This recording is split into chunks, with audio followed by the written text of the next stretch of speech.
Hello दोस्तों, कैसे हो आप सब लोग। आई होप आप सब लोग बढ़िया होगे और रोज रात में एक मीठी नींद जरूर लेते होगे, एक हेल्दी स्लीप जरूर लेते होगे। और अगर आपको रोज रात में हेल्दी स्लीप नहीं आ रही है तो ये वीडियो आपके लिए ही बना है। आज हम डिस्कस करने वाले हैं स्लीपिंग इश्यूज के बारे में। फर्स्ट, स्लीपिंग इश्यूज क्यों होते हैं, स्लीपिंग इश्यूज की वजह से और क्या चीजें हमारी खराब होती है और हमें स्लीपिंग इश्यूज को कैसे ठीक करना है। फर्स्ट, स्लीपिंग इश्यूज आजकल इतने क्यों बढ़ रहे हैं। हर 10 में से 7 या 6 लोगों को स्लीपिंग इश्यूज है। और ये मैं गूगल रिसर्च, चैट जीपीटी और यूट्यूब से उठाई बातें नहीं करने वाला हूँ। मैं ये बातें करना हूँ अपने पर्सनल एक्सपीरियंस से, अपने पर्सनल केसेस से। और हाँ, ऐसा नहीं है कि मैंने 1, 2, 4 ऐसे केसेस की बात कर रहा हूँ। मैं 2000 प्लस अपने सेशंस कंडक्ट किए, उन सेशंस को मिलाकर ये कलेक्टिवली बात कर रहा हूँ। अब पहले समझते हैं स्लीपिंग इश्यूज क्यों हो रहे हैं। स्लीपिंग इश्यूज हो रहे हैं हमारे लाइफस्टाइल की वजह से। अब हमारी लाइफस्टाइल में ऐसा क्या चेंज आ चुका है जिस वजह से हमें स्लीपिंग इश्यूज होते हैं। फर्स्ट, जो भी लोग जॉब कर रहे हैं या फिर बिजनेस कर रहे हैं, 9 to 5 जिनका जॉब होता था, आजकल वो 9 to 5 की जगह 9 to 7 हो चुका है, क्योंकि लोग 10-12 घंटे की भी शिफ्ट्स कर रहे हैं। 9 to 9 भी लोग जॉब कर रहे हैं, 9 to 10, 9 to 12 भी लोग जॉब कर रहे हैं। और ऐसे काफ़ी लोग हैं। जो लोग बिजनेस में हैं वो भी 10-10, 12-12 घंटे काम कर रहे हैं। बस काम का ही प्रेशर नहीं बढ़ा, इसके साथ साथ चेंज हुआ है ट्रैवल टाइमिंग और स्क्रीन टाइम। ट्रैवल टाइम यानी लोग 10-10 घंटे काम तो कर रहे हैं लेकिन ट्रैवल भी कर रहे हैं उसके साथ साथ 1.5 घंटा। काफी लोग 1.5 घंटा जॉब पे जाते हैं, फिर 8 से 10 घंटा काम करते हैं, फिर 1.5 घंटा आते हैं। और जो लोग ट्रैवल कम कर रहे हैं या फिर वर्क फ्रॉम होम कर रहे हैं, ऐसे लोगों का स्क्रीन टाइम बढ़ गया है। तो ये चेंज आया है हमारे लाइफस्टाइल में कि हमारा दिन काफी ज्यादा लंबा होता जा रहा है। लेकिन हमारे काम का और हमारे स्लीप इश्यूज का क्या कनेक्शन है, ये आपको लगता होगा। हमारा काम, हमारा ट्रैवल या फिर हमारा स्क्रीन टाइम इतना बढ़ चुका है कि जिस वजह से हमारे माइंड को, हमारे बॉडी को रेस्ट के लिए वक्त नहीं है। अक्सर हम इतने बिजी हो जाते हैं कि हम समझ ही नहीं पाते हैं कि हम क्या कर रहे हैं, क्यों कर रहे हैं, इससे हम सेटिस्फाइड है नहीं है। इन सारी चीज़ों में जब हमें हमारे थॉट्स को, हमारे इमोशंस को समझने के लिए वक्त नहीं मिलता है, अब जब हमने हमारे पूरे दिन में इमोशंस को, थॉट्स को एनालाइज ही नहीं किया है, हम जब सोने जाते हैं, जब हमें अकेले में टाइम स्पेंड करने के लिए मिल जाता है, तो सबसे पहले हम हमारे थॉट्स को, हमारे इमोशंस को, पूरे दिन में घटी घटनाओं को सोचना, समझना शुरू करते हैं। ये तो अच्छी बात है कि हम हमारे दिन को, हमारे इमोशंस को एनालाइज कर रहे हैं, लेकिन ये गलत टाइमिंग पे हो रहा है। जिस टाइम में हमें रेस्ट करना चाहिए था उस टाइम में हम सोच रहे हैं। अब सोचने में दिक्कत नहीं है, लेकिन जब रात में हम सोने जाते हैं तो हमारा कॉर्टिसोल लेवल पीक पर होता है। कॉर्टिसोल काम करता है हमें अच्छी नींद देने का, लेकिन कॉर्टिसोल एक बैड हार्मोन भी है जो हमारे नेगेटिव थॉट्स को भी ट्रिगर करता है और हमारे माइंड को नेगेटिव वे में भी लेके जाता है। अब जब सोने के लिए कॉर्टिसोल बढ़ा है तो उसी वक्त हम उसे और एक उसका फेवरेट काम देते हैं, ओवर थिंकिंग का, नेगेटिव थॉट्स का। जब नेगेटिव थिंकिंग होगी, ओवर थिंकिंग होगी, इमोशनली डिस्ट्रैक्ट हो जाएंगे, वैसे ही नींद नहीं आएगी, क्योंकि हम हर चीजें नेगेटिव वे में देखना शुरू करेंगे। अब आप देख रहे हो आपके नेगेटिव थॉट्स कहाँ से आ रहे हैं, आपके स्लीप से।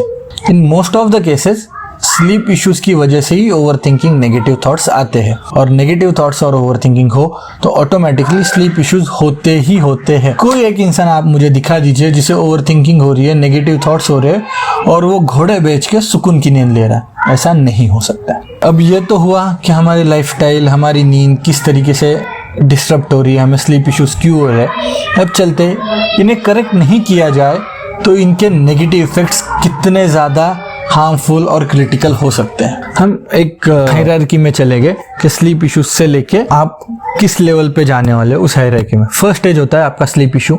सेकेंड स्टेज, आपको अगर आपकी नींद पूरी नहीं हुई है तो ऑटोमेटिकली आप अगले दिन टायर्ड फील करोगे, लेजी फील करोगे, जिस वजह से आप आपका कोई भी काम कर रहे हो उसमें आपने पूरा एफर्ट नहीं लगा पाओगे। लेकिन आपका ब्रेन तो सोच रखा है कि मुझे पूरे एफर्ट्स लगाने हैं, लेकिन बॉडी नहीं लगा पाएगी। या बॉडी रेडी कि मुझे पूरे एफर्ट्स लगाने ही है, बॉडी दे रही है एफर्ट्स, लेकिन ब्रेन उतना कैपेबल नहीं है कि वो अपने पूरे एफर्ट्स दे पाए। ऐसे वक्त होने लगता है फ्रस्ट्रेशन, क्योंकि हमारा एक्सपेक्टेड आउटकम, एक्सपेक्टेड रिजल्ट्स हमें नहीं मिलते, तो हमारा फ्रस्ट्रेशन होने लग जाता है कि मैं काम तो कर रहा हूँ फिर भी रिजल्ट्स नहीं आ रहे। फर्स्ट चीज फ्रस्ट्रेशन। फ्रस्ट्रेशन के बाद नेक्स्ट स्टेज आती है एग्रेशन। हर छोटे पॉइंट पे लेके हमें या तो एग्रेसिव हो जा रहे हैं और एग्रेशन की वजह से हम या तो कुछ चीजें गलत करते हैं।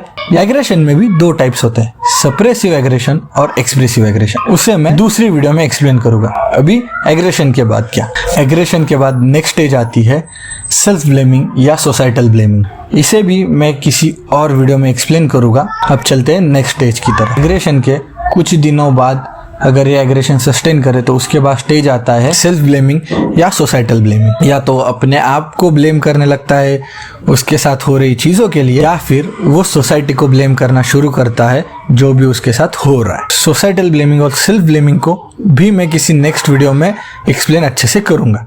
उसके बाद आता है मेनिया या फिर डिप्रेशन। अब ये सारी चीजें हुई है सिर्फ एक वजह से, हमारे स्लीप साइकिल इशू की वजह से। आदमी स्लीप साइकिल इश्यूज की वजह से डिप्रेशन में चला जाता है, क्लिनिकल इश्यूज की तरफ बढ़ जाता है, बस एक स्लीप साइकिल की इशू से। मोस्टली हो रहा है लाइफस्टाइल चेंज की वजह से।